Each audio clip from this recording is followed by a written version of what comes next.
You're still watching another episode of Changes. It's Friday, and we just love Fridays. My name is Rosalie Felly. I have an amazing studio audience.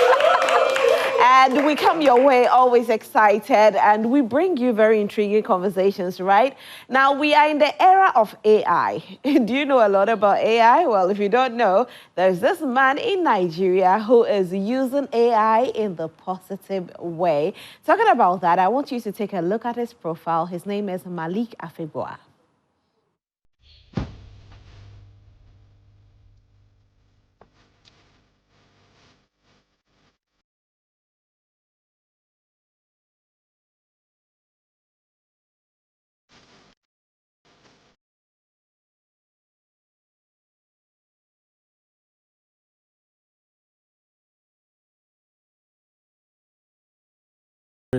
The elder society in a place that is not marginalized, in a place that is spoken for in pop culture, fashion, and other industries that we don't normally see them.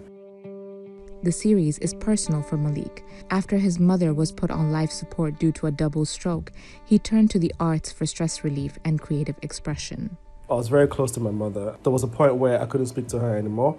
Last year, I felt like, because it was helping me to go through what I was going through, let me just share this with the world, and we're here today. The Elders series unlocked new opportunities for Malik that once seemed unimaginable. He studied business at the University of Surrey in the UK, and his first business was designing and selling t-shirts. Now he is collaborating with designers at Marvel Studios. Ruth E. Carter, the Oscar-winning costume designer for the movie Black Panther, was one of the many people who reached out to Malik. We have worked on something already where we created the art direction of some sort and the costume for the main actor, which is for Blade. The rise of artificial intelligence has raised ethical questions, with some arguing that it undermines human-created art. However, Malik sees value in using AI as a tool. You cannot create what I created with AI because you don't even know how I did it. And that's because I created it with my own data sets as a tool, and that wasn't the only tool I used. For African visual artists, they need to experiment and do a lot of research about it because at the end of the day, it's just a tool. It's never the final output. In the heart of Amsterdam, a celebration is brewing. During Africa Fashion Week Amsterdam 2023, Malik brought his digital fashion show to life. The crowd will go wild, man. You should have seen me at the event center. My smile was wide. That wouldn't have happened if I didn't have creative, wonderful people that I collaborated with. Linda Fashkin, owner of the clothing company Cocaine, or CKG, was one of the designers Malik invited to collaborate with on the fashion show. She said Malik's designs are empowering. When we think runway fashion, we imagine 20-somethings and teenagers, but we have to remember something. That the elderly, they still want to feel sexy, they want to be vibrant. For Oluwakayode Eti, creative director of Skentile by Eti, it was a personal connection to Malik's work that compelled him to join the team. About a year before, I had a show and I had my mom walk the runway. And the first thing when I saw Malik's AI, I was like, wow, like I can see my mom all over again. It just brought back those memories. Like I can imagine some other mothers doing this, living their dreams. Malik feels that African history and culture is often misrepresented. This fashion show is a way of showing the continent in a different light. If you come to Africa, we're flourishing. So that's me doing things to alter the perception of the fact that we're not slaves, we're elegant, we are not ethnic minority, we're ethnic, and we're royalty. Malik plans to bring his fashion show for the elders to a runway in Nigeria in early 2024. This time not with professional models, but with everyday mothers, fathers, aunts, uncles, and grandparents, creating fashion to celebrate them. Karina Chaudhry, VOA News. Wow, that's beautiful. And now I'm imagining my mom on the runway. Hi, Malik.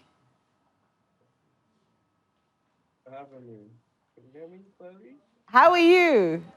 We'll say how far now. All right, so it's good to actually have you joining us via Zoom this afternoon. What time is it in Nigeria? Are you in Nigeria right now? Yes, I'm currently in Lagos, Nigeria. It's 3:30 here. We're like Fantastic. 1 hour. Okay. Okay, all right, that's nice. So what time is it there?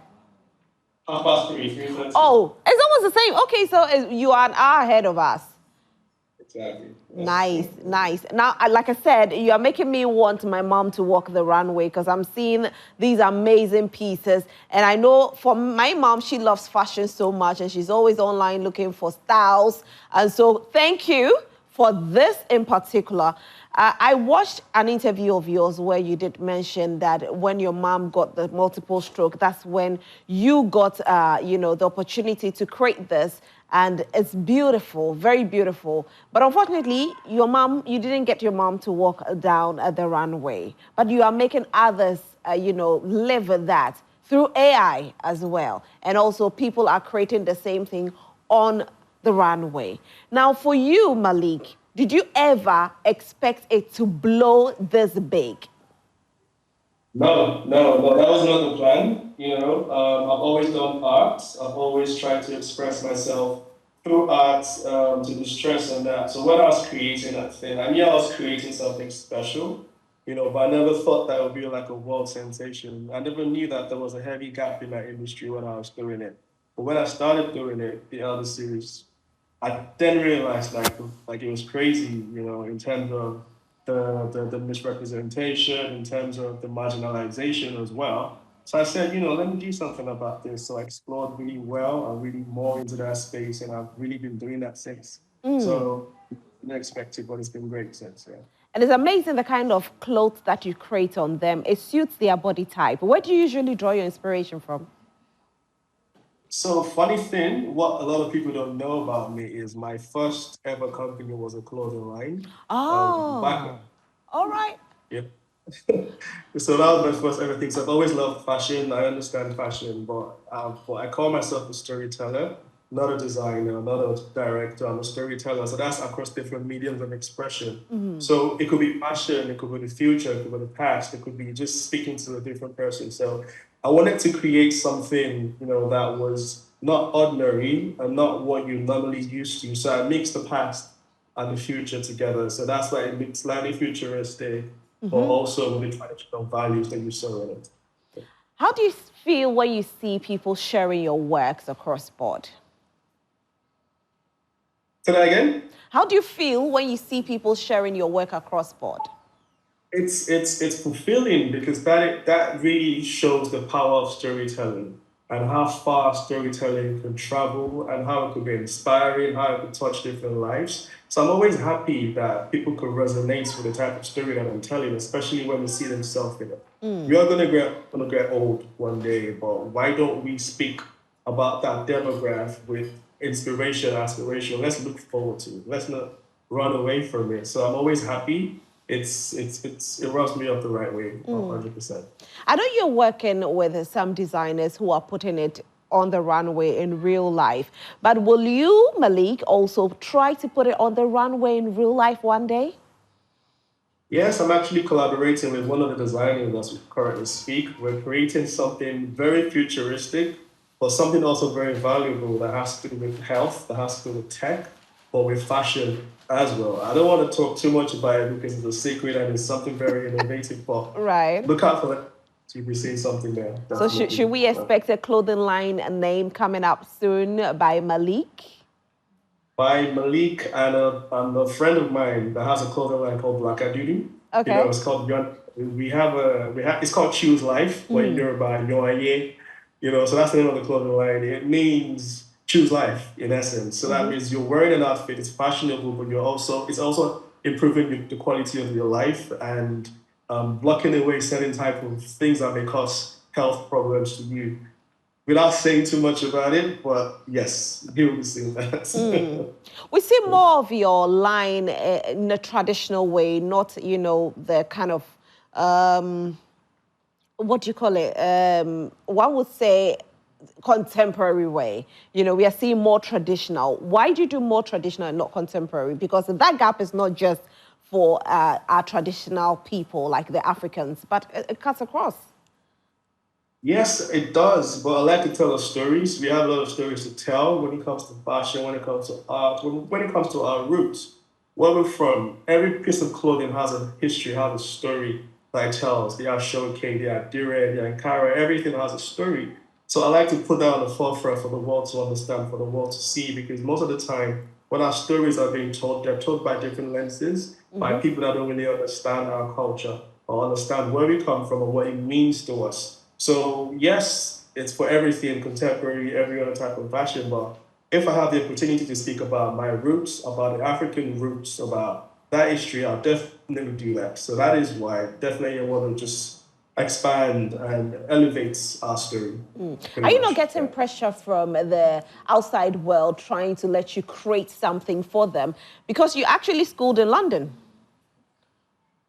No pressure, no pressure. That's the thing. Storytelling is universal if it's done properly. Okay. So rather than having pressure, they accept it, and they understand that they say, well, I haven't seen this side of this thing before, but I like it. So it's more of an acceptance, more of a seeing, it's more of you seeing a different side to our culture and to accept it, not to change it or not to alter it to what it fits to your narrative.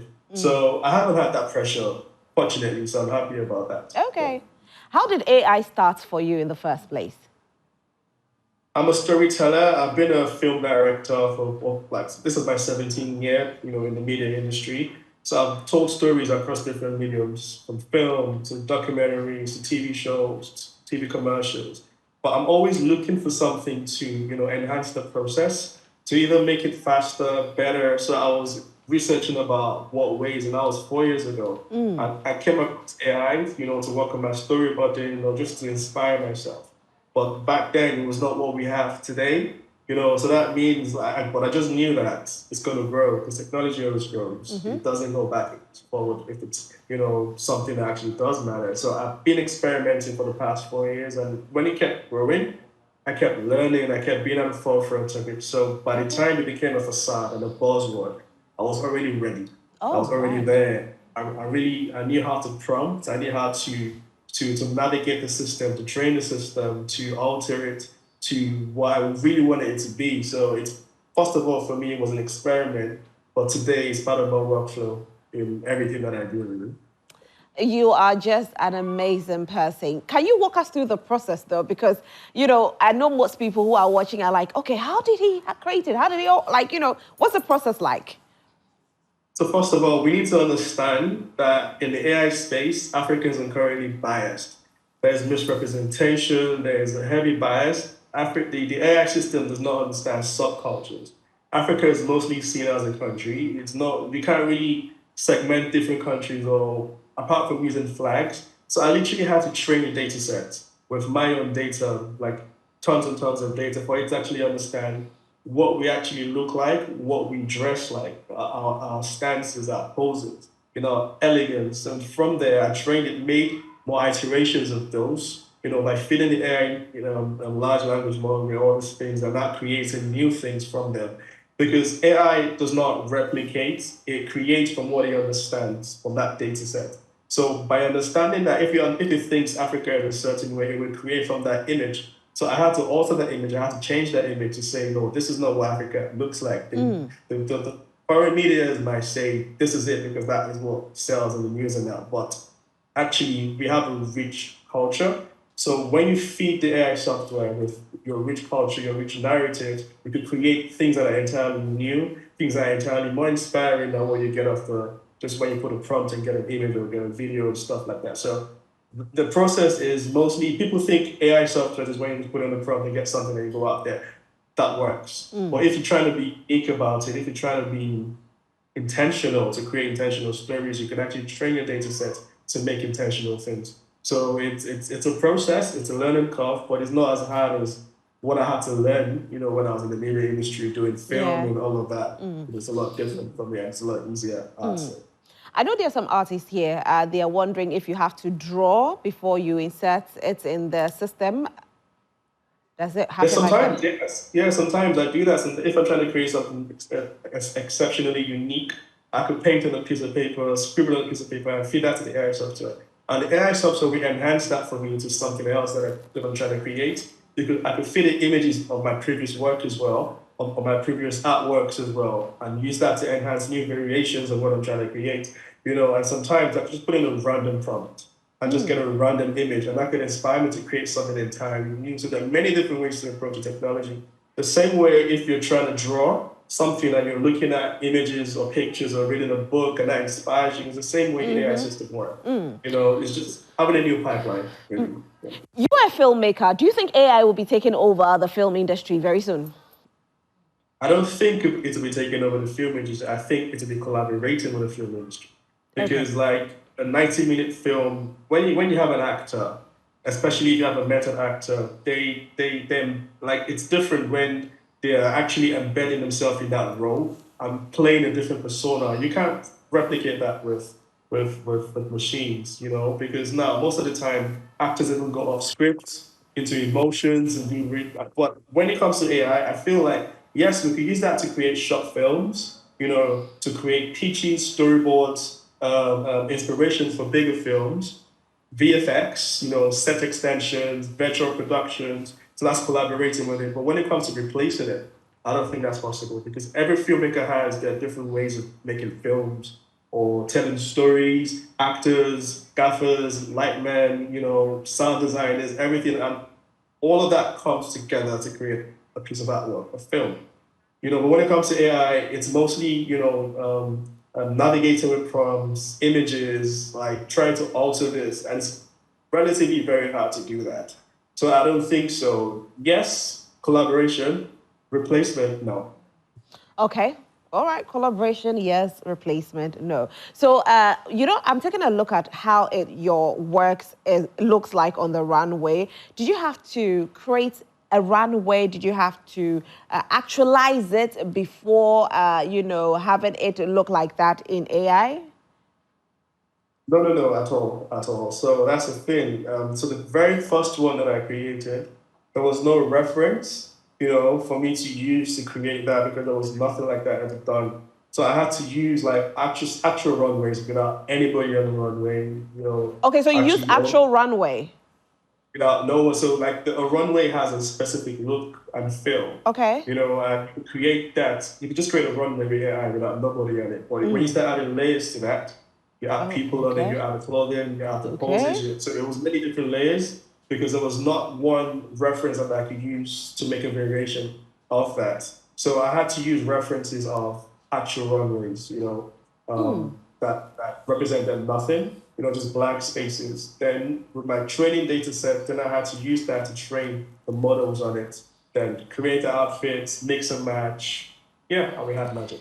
Well, Malik, I'm just intrigued, and I know so many people are as intrigued as I am. Where do you see AI in the next 5 years? AI will be everywhere. I mean, by the end of this year, not even 5 years, it's growing really fast. By then, obviously, we're going to have AGI. We're currently in the agentic space. That's where we have AI agents and the likes, what could do work for you. Last year was about generating AI, where you create pictures, film, images, videos, text, sound. In the next 5 years, it'll be AGI, when AI could be autonomous, could make decisions for itself, could replicate itself. It's scary and it's also exciting at the same time because when you look at pop culture, look at Hollywood, it's mostly been disaster or the end of the world when we talk about AGI. Terminator. But, Yeah. But it's exciting as well because we're going to get cures to like terminal diseases. We're going to get many advancements and innovations because of that. So it's a yin-yang thing. So what advice will you give to us? How do we position ourselves so that, we are not run out by AI? You have to just experiment. You have to know what role you play in that space just by trying it out, just by understanding, what you're doing, just knowing the fact that this could be used for unethical things. There's going to be a surge of misinformation, disinformation, scams, many things because of this technology. You could create someone's voice, image, and use that to scam someone else. This will definitely happen, but how can you protect yourself is if you actually understand how to use that technology, how to share your data, because everything runs on data, You know what kinds of data you're sharing out there. It has to be intentional. You have to understand what an AI picture looks like, what an AI video looks like. How could you, tell from a deep fake to the real thing? But you could never know that if you don't play in that space. So I'll always say, just experiment, just find out, just play with it. You have nothing to lose but knowledge. Like, you're gonna gain knowledge. You're not losing that knowledge. So that's the first thing. And then when you're doing that, you're really like, okay, I could use this for something. I could use it for accounting. I could use this to book my flights. I could use this to create art. I could use this to just inspire myself, music or anything, or just know it, even if you don't use it, but it's here to stay. So that means there's nothing we could do about it. And it's going to get better and better and better. So just experiment. Should we expect Malik to probably, one day have a school to train young ones into this? Currently we have a platform. Well, I wouldn't call it a platform. It's a community called NFAT. And NFAT means the new frontiers of artistic technologies. And basically it's a WhatsApp group where people could ask questions. Okay. Trying to navigate, how can I do this? What software can I use for that? How can I solve this problem, troubleshoot? It's virtual and physical. We do like one physical thing and one virtual thing every month, but we're going into other spaces as well, like fellowships, short form workshops. So there'll be many things, along the line towards the end of the year, middle of the year, in different spaces, different communities, and different African countries as well. Going to different countries to just sensitize, make you understand what technology is and how you can use this technology. So there'll be different, packets of workshops that I'll be working on. This WhatsApp group, is it open to all or it's quite limited? Oh, no, it's open to everybody. Everybody's welcome. Okay. Every age. I have a studio audience. If they want to join, how do they join? I would, so maybe I would put out a link on my social medias, on my website, so you can just click on the link. It's a WhatsApp group. Then from there, you can get up. Make sure you like that. All right. Do they have to pay a small token or it's free? Sorry. Or at least free. Oh, wow. Oh, wow. So, yeah, it's been free. Yeah. That's amazing. I mean, some messages have come in as well. And so if you're watching us from home and you want to send in your messages, you can do so on 055-157-5757, 055-157-5757. We are speaking with the genius, Malik Afegbua, and he is changing the face of fashion with AI. A different territory altogether. I know if my mom is watching right now, she'll be so excited and she's going to say, I want to meet Malik and I want to walk that runway. Anyway, Shola is here to read some messages as well. All right, so Shola. Yes, I am. You're not telling him that his CC human being is standing here, his fellow Nigerian. Hi, Malik. I hope you're doing well. I'm Shola. Are you Yoruba? I'm from Edo State. Oh, Edo State. I understand you. Oh, okay. Then, Ekason. All right. This one says, hi, Joy TV. My name is Mufaro. I was viewing your Instagram and I must say it's amazing. You're doing a great job. Can we chat, please? Keep the chats coming. We'll read it. This one says, hi, Rosalind. You look so pretty today. Thank you. Okay. My name is Eliasen from Chufo Praso. This one says that I saw the AI version of his work and I was very impressed. It's beautiful to see him honoring the old people with his work. I think let's head to Facebook now, see what they have for us on there. But yes, Rosalind, isn't this amazing? I heard you saying that you will make your mom walk the runway one day. Yeah, my mom would definitely love to walk the runway in that beautiful piece. Malik is coming out with a piece. He's collaborated with a fashion designer. And so very soon they'll be doing the real one. And Malik, can my mom model for you? Yes, definitely. We have a big fashion show coming up this year. We had one last December in collaboration with Entertainment Week Lagos, but we're having a standalone one this year. It's a massive one where we have international people flying, international designers, models from all over the world come in. It's going to be later this year, so definitely she's invited. Oh, that's nice. So where is it going to take place? In Lagos, Nigeria. In Lagos. We are coming to Lagos. Which month should we be working towards? Well, it's still tentative. Still looking towards October, July, October, but still tentative. Still working on the plans, but yeah, very soon we'll put out a collab. Okay. We are ready. I'll be there. When you see me, when I get there, I say, Malik, please, I'm here for you. I'm also a great assistant, so if you need an assistant, please, I'm here. Okay, Malik? Thank you. I'm great at what I do. So we have more comments. Yay. Let's take those, and then we can... this one says that this is amazing, but I fear AI will take over our jobs. Nonetheless, this is incredible. It really is. It's beautiful to see. Rosalind? I think there are two others there. And this one says that the AI-generated fashion and trends. Shole's outfit was generated by AI. Hey! You can see me fiscal. This is not AI, but yes. Yeah, keep the comments coming. This is going to be beautiful. Rosemary, I can't wait to see your mama. Yeah, walking the runway for Malik. Malik, thank you so much for joining us this afternoon. I will be coming to Lagos to see you, but anytime you come to Ghana, please call me. I'm just a call away. He can't Malik, before you go, anything else you want to say? I think you have a program coming up, right? Yes, we have one coming up, but I also say that let us share intentional stories as Africans. AI learns from the stories that we tell. So let's be intentional about everything that we tell. Let it be positive. Let it be sharing our rich cultures. That is going to help the next 10 years of AI development, data sets. So Africa is not still at the background. We're at the forefront. And let's be makers and not just users. Fantastic. Thank you very much. Have a wonderful time, Malik, and thank you for joining us. All right, so now we know AI is there. AI is here to stay. We'll take a quick break. We'll be right back after this.